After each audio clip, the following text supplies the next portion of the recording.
Bismillahirrahmanirrahim. What is happening in Gaza right now is not merely a targeting, it is an open violation of international norms, the Geneva Conventions and maritime laws. The flotilla and the humanitarian ships carrying food, medicine, and water were blocked at sea. Hundreds of volunteers and aid workers were denied. The humanitarian corridors were closed. This action is only moral disgraceful but also legal indefensible, demanding immediately transparent and international accountable investigation. The European Union and major donors' claims of millions remain empty and rhetorics unless the actually funding routes, shipping logs, and delivery evidence are presented. If these resources had truly reached their destinations, children will not be starving and aid lines will not be blocked.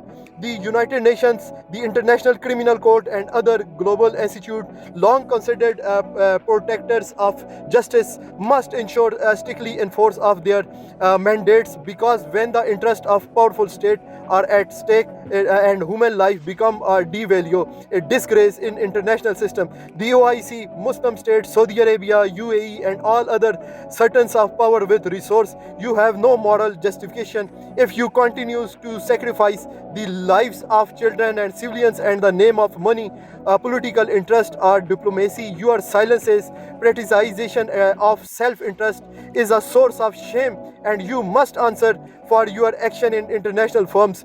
The double standards of global media are equally unacceptable. The same reports that electricity and the immediately and serious reaction elsewhere are muted here and this must be held accountable. I say clearly, immediately transparent and measurable investigation must be begun regarding the detained ships and aid worker funding, logistics, and delivery record must be made by public and any state in or institution while violating international norms. The Geneva Convention or UNCLOS principles must be held accountable through global firm and legal mechanism. This is not a soft appeal but is a legal, moral, and historic demand. The sense of shame can only erase the through practical, transparent, accountable, and immediately humanitarian action. Otherwise, history will remember you for the disgrace and shame.